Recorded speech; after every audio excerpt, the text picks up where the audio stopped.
Welcome to another week of Barstool Perspective, where we give you the booze news. We typically go live on Fridays at 1:30. We're a little bit early this week because I am Mike Morgan. You are Bret Coleman Baker. We wrote a book called Tanked in Cincinnati, and we got to drive across the state to sit at a table with a bunch of other nerds and try to hawk this fucker.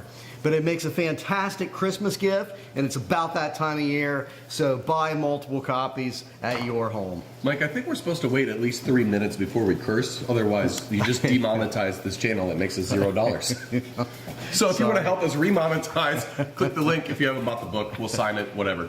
But we're early, but we're going to get right into it. As a result, we are drinking Athletic this morning, if you're not familiar. It's a non-alcoholic. We're feeding the beast, Mike, the non-alcoholic beast. How do you feel about that? I don't feel great about it, but I feel better than getting, a little buzzed up at 10 o'clock in the morning to drive across the street. Yeah, before we drive across the state for 4 hours.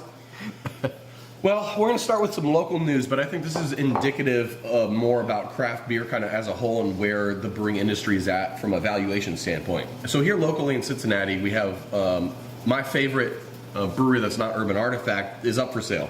Fibonacci Brewing Company.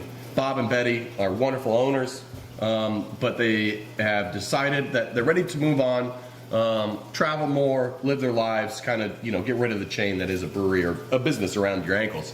So they put their business up for sale. Now what's interesting here is that they own 2 buildings. They own the brewery with a tap room, and then they own another building that has a second tap room, which is on the same parcel, but an Airbnb as well. It's about 1.5 acres of land. It's $570,000. That price is crazy. That's the price basically of the real estate. Yeah, I mean, it's quite a bit of real estate, and it's a pretty decent area. I mean, it's right off of, it's not like things are really hot and popping up there, but, it's a functional little business district and pretty nice community. You're going to get enough neighborhood business to stay in business. Yeah. Yeah, so, I mean, what at least that sale says is that where we are with the craft beer industry is an entire brewery, the equipment and the business is sort of like a swimming pool in real estate, where it does nothing to add value to the property. Yeah. It's a thing that it's there, it's net neutral because maybe you want to swim in it when it's hot, maybe you want to fill it up immediately. So it's going to be time and effort no matter what with the pool. So you're not adding value. Yeah. The same with a brewery. You're either going to go in there and bust ass every day to struggle to make a living, or you're going to pay to rip all that out and do something entirely different with the real estate. Yeah, and what's really interesting here is that they're getting a ton of interest. Yeah. But I have a feeling a lot of that interest is specifically for the real estate, because it literally is priced to sell good real estate. Yeah. And you can flip it, you can change the zoning, you can do whatever you want if you're a real estate boner. But if you're a brewer, and thankfully, as an owner of the property, they can choose to sell to, they want to find somebody that wants to carry on the brewing history and legacy there. So, yeah, because they're a nice little, they're a small, very small brewery, but they've made good beer. They have developed nice little culture up there, and they are a really nice neighborhood asset, and they have goats. Yeah, so I think it's a great opportunity for whoever ends up moving in there. As long as you're not super in debt with the brewery already existing, and you don't have to build out a ton, just kind of make it your own. I mean, I think it's a good idea. Maybe we need to open up a new brewery. The Airbnb does well, but hell, you could just live in the house. You could just live in it. Yep. Yeah. Yeah, I think it's great. I look forward to whatever comes next, and I can't wait to have some beers with Bob and Betty and find out all the details on everything. I'm still stuck on having a business around your ankles, but yeah. I think we should buy it the goats are definitely, that would be in the contract for me. Yeah, the goats got to stay, right? Yeah. And the chickens. All right, in Napa, Costco is getting ready to open up a new location, and here's the rub. It's going to have the largest wine selection of any Costco. It's going to be a massive wine selection, and not just wine, spirits too, I would assume beer as well. And this is rubbing some people in Napa the wrong way. They are claiming that if Costco opens up with the largest wine sales outlet in the region in Napa, that they're going to devalue everything that Napa has worked to build. Why? Why? Because Costco's cheap. It's a cheap thing, and Yeah. Napa's for rich, fancy people. Are they going to be selling the wine at some deep discount? Here's the rub. No. Well, It's just at Costco. And Costco is for poor people, Mike. sure. it's not a feed enough. It's Yeah. purely an image thing. It's Purely. not actually impacting their. They're going to sell a hell of a lot of wine for them. Yes. It's just that it's just being sold like a commodity. Yes. Yeah, which is actually hilarious because the CEO of Costco came out and said wine is, quote, just another beverage, and it's, quote, no different than toilet paper in that regards. Which Yeah. he's not wrong. I use them very differently. But I get his point. If anything, I think it's good for the region. There's enough young people, there's enough people who aren't into wine that buy wine at Costco Yeah. that are going to get excited about this possibly. And the wine's got a problem already anyway with being Yeah. too elitist, too up their own butt, sniffing farts, and generally just large amounts of gatekeeping. So tearing yeah. that down is a good thing. Yeah, it probably is going to make wine more approachable to a lot of people. You know, you'll stand in an aisle in a Costco and read a description of a wine and pick it up, and you might not be willing to do that in a liquor store or definitely, a really nice but snotty and intimidating wine shop. Yeah, and like Costco has all that, which, if you're already in Napa, you're going to be a little bit snooty, but Yeah. it's not that far of a drive if you're visiting San Francisco or something. So I'm with you. I think it's great. Do have to watch how you rub people from Napa, though. most of the ways are the wrong ways. There's as a it turns lot out. of sexually tangential jokes coming out of this from this side of the table right now. I'm just gonna let that one sit too. Speaking of tourism, Asheville has been decimated. It's cheap. I wouldn't say this is a laughing matter. It's not. It's terrible. It is terrible. There has been at least several breweries that have just been washed away completely. Yeah. There's more that I'm sure will never recover. And here's the big thing from a brewery standpoint. The city was just crushed. Infrastructure's crushed. You can't get to the city, let alone when you're there, where you're going to go out to eat, what's still open, what's not open. Yeah. These breweries, how many were in Asheville? 40? 30 plus in that tiny town? Yeah. That town cannot support that many breweries without the tourism. And if the tourism's gone, which is gone, those breweries are toast. Yeah. Burial's great. Everyone loves Burial.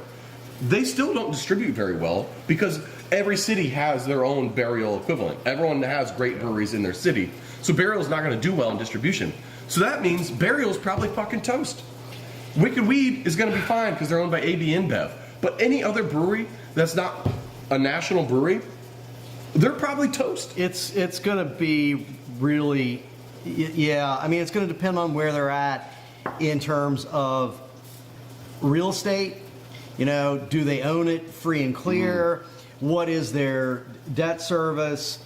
The ones that are going to survive are probably the ones, a lot of the older ones, because they're paid off. They're still not going to make money for a while, though. No, but you can maybe mothball for a bit.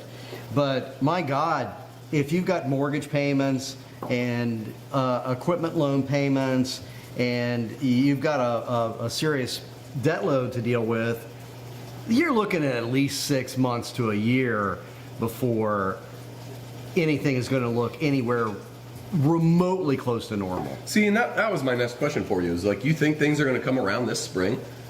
I'm not saying back to what they were, but yeah, I think you've got months and months before it even really starts to look like recovery. There's just massive infrastructure gone. Yeah.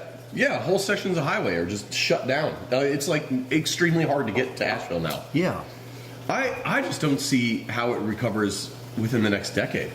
Road to recovery, I think you're right, starts within 6 months. Yeah. But man, if you have vacation plans scheduled for Asheville, you're changing them. Yeah. And you're probably going to want to stay in the area. So like, I guess from a capitalistic standpoint, does it make sense if you're someone who has money, which isn't us, but does it make sense to look at like Knoxville is going to be the next big thing? Is there another small town in western North Carolina or eastern Tennessee that can take up the mantle? I mean, Gatlinburg's already turned to shit. It's just a tourist hellscape. But is there going to be like this independent, funky, kind of hippie enclave in the mountains that's going to pop up in its place? And is Asheville just basically doomed to never come back around? Yeah, because I stayed in Hendersonville, which is just south of there, just a couple weeks before that hurricane hit, and it was a fine little town. It doesn't have a lot going on. It had 2 breweries, both of them sucked, but that's an example of where there's probably a lot of that opportunity to move. So you've got 3 or 4 of those little smaller mountain towns close to Asheville that are probably the most logically ripe for that move and that development. But yeah, it's a tremendously sad thing for so many people's lives, from your homes and your businesses and your livelihoods, and who the hell thought that it would be a hurricane that took out Asheville, or that you would so fuck up drinking a beer. Well, just drool. I remember my first beer too, Brett. I was hoping no one was going to notice. It's on camera though. Oh my God. It's going to be a long drive. Gnarly Gnome brought up a good point. If a place like Burial, which I believe does have a second location, which he mentioned, they're going to be a lot better off too. You can just wholesale move things, Right. mothball the Asheville location, and hope for the best. Right. Yeah, I just don't see a world where it comes back anytime soon. And it actually might mean, from a hipster cool standpoint, it's actually going to be a really fucking awesome place to go to here in about 2 to 3 years. I thought it had gotten way too overblown. It was, you talk about accessibility, Asheville became way too accessible. Like, it was just packed with dummies. And there were just too many breweries. So, yeah, maybe a year or 2, 3 from now, it looks like Asheville 15 years ago when it was cooler, actually. But that's not good for a lot of people's livelihood. Well, if you look, I think a really good comp is the Catskills. The Catskills used to be the place for like New York elites to go to on the weekends or escape for like a couple days here or there through the summer. And the Catskills are basically just a barren wasteland now. They're amazing, beautiful, lovely little towns, but there is no tourism infrastructure anymore. It's all just peeled back to rural mountain villages, and really fun to go to, really gorgeous, a great time, but it's just never come back. It's just not cool anymore. And that's what I worry for Asheville, is it's just going to slowly dwindle, and it's just going to be a husk. It might. We'll see. Time will tell. Regardless, I'm sure we'll be there in a year or 2 to check things out and see how progress is progressing. There's still an excellent chance that we're going to be in a civil war at that point, Brett. So we may go down there or not. We might. Well, speaking of animals and their consumption of alcohol, we are not unique in the animal world as humans. There is way more alcohol consumption purposefully in the animal world than thought before. Yeah. So obviously alcohol is just fermented sugars, right? Yeast is everywhere, fruit and sugars everywhere. Well, what we found out is that animals, actually way more animals than just humans and monkeys and the occasional drunk moose that we see on Reddit, actually actively seek out fermenting nectars, fallen fruit that's turned to alcohol, cider or whatever, and animals kind of like tying on a buzz. Yeah, well, who doesn't? I remember reading a story in National Geographic a few years back that there's somebody that theorizes that getting drunk was one of the primary drivers of evolution. That like that that fermenting fruit, it's on the ground. So it opened our consciousness. Well, it literally caused monkeys to come down from the trees and spend more time walking around, developing other skills. Because they wanted to get drunk. They wanted to get drunk. So not only did we evolve from monkeys because we wanted to get drunk. Yeah. But then we wanted to get drunk so much, we developed agriculture and civilization just so we could keep getting drunk. Yeah. My lineage definitely evolved from drunk monkeys. 100%. You know what? There's a quote in that article by this guy, and he's like, from an evolutionary standpoint, like, it doesn't really, you weed out the species that tend to, or the bloodlines, that tend to get too drunk to fly, or, they get drunk surrounded by predators in the jungle at night. And okay, yeah, that makes sense, but like, the guy that's saying it is a professor in Florida, and I'm like, if evolution weeds out the stupid drunks, explain Florida. Explain Florida to me, jackass. There's a hole in your theory right out your fucking window.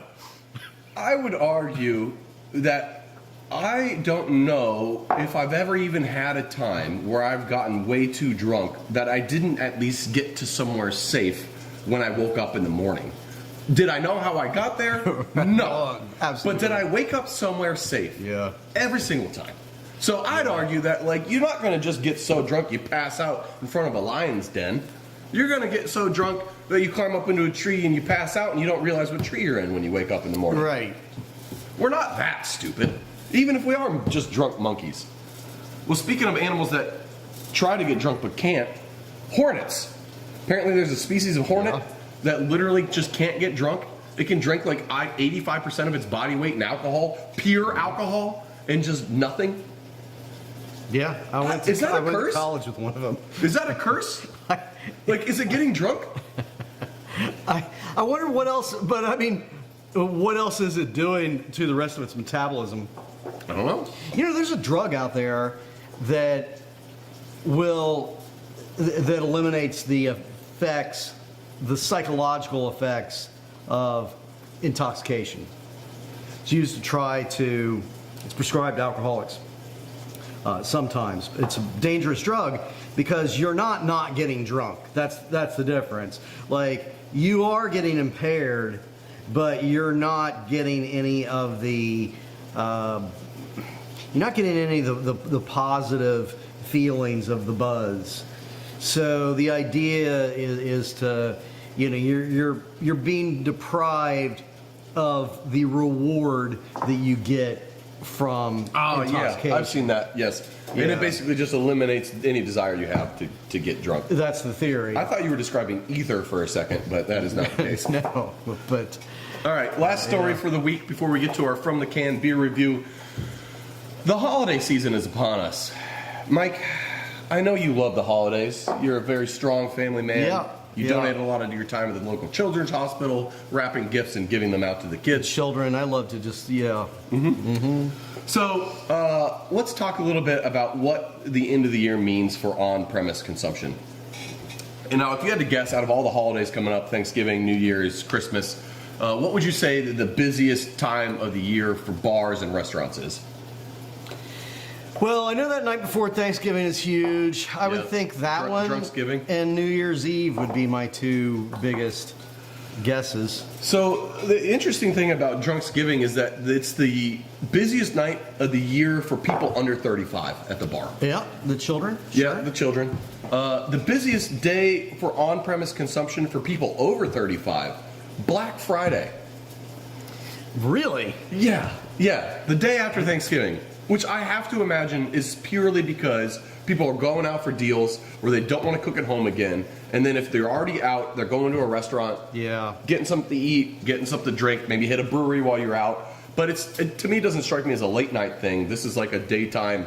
It's day drinking crowd. Yeah. Applebee's probably does spectacularly well. I don't know if those people that like to go out and into that madness and buy stuff. I don't get the mentality at all about any of it. So I don't have good explanations.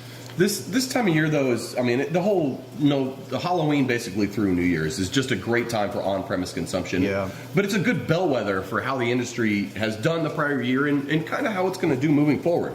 If people are going out and they're happy and they're hitting bars more often, it's a good sign of what's going to come. I know January and February are always bad for that, but if people are getting excited during the holiday season, then we can feel good about the coming spring. So I'm really curious to see how people do this year. I know that everything with the economy and inflation and the election coming up might mean that people are not going out as much, which is going to really set a bad tone for 2025. And it really sucks how much of this hinges on the coming Tuesday election. But in the weeks and months to follow. There was a year. It was a pivotal Christmas for me. I went out to buy Christmas gifts. And I decided to stop in this dive bar across from my office to have a beer or two and think about gift giving, all the shit I had to buy for people. And I hated it. Christmas was just so stressful to me. And, because it's not that I don't like to give people stuff. It's that I don't like to have to try to come up with a gift. I always feel like it's not a good gift. So like the thought process is anxiety inducing, and then are they gonna like that or not? And then also I'm spending a bunch of money that I don't want to spend to give people stuff that they may or may not like, so that in return they could give me stuff that I don't need or don't like. And so, I thought about this more, and I had 3 or 4 more beers. And by the end of the day, I was drunk, and I had bought nothing. And classic Mike right there. That's just classic. But I went home. But it was the moment. That day, that beautiful day, it was the moment where I said, I'm out. I opt out of Christmas. And I've opted out of Christmas ever since. And I love Christmas now as a result. I opt out completely of the buying, the receiving, or the giving of gifts. And it's just a time of year where, I like Christmas trees and the lights and all that nonsense. They look pretty. It's fun. It's festive. It's great. Yeah. I love Christmas beers too. That helps. The busiest time of year for December isn't New Year's Eve, not Christmas Eve, not the weekend between Christmas and New Year's. It's actually the week before Christmas, which hearing your story makes sense to me that it's the same thing. People are going out, they're going Christmas shopping, they're thinking, God dang it, this sucks. Give me a fucking beer. And I think that's what's happening. And that's why that week's so busy. What's interesting is that New Year's Eve actually isn't that good of a bar night. It's only about 40% of the population of drinking age go out on a bar to drink, which I guess makes sense because most people are probably staying home going to parties. Yeah, there's a lot of parties. And you minimize, trying to get a cab on New Year's Eve, although that doesn't really explain why bars are so packed. If it's not that, that's still a hell of a lot of people going out. It's still a lot of people going out. It's still a busy year. It's not my scene. But what is my scene is the From the Can beer review. You ready to do this? Let's do it! I'm sure you all know at this point in time what the deal is, but we give an honest review of a beer, and we don't like to do tasting notes. We just want to have an opinion about it. So, you need some help? No. Okay. All right. From the Can beer review. Elysian Space Dust. The neat thing about Elysian is that they used to be cool. Good.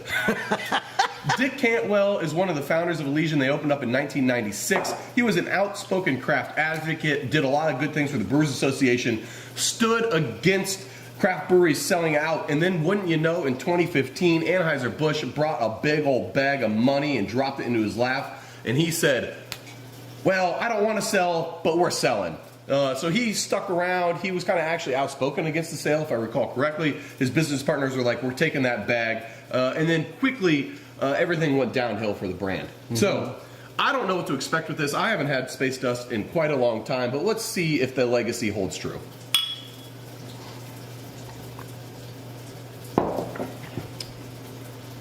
Mike, you pulled this out of a cooler at a football party.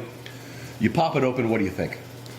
I'm going to drink it, but what I think is that it's, I don't know, man. It's kind of dank without a real floral.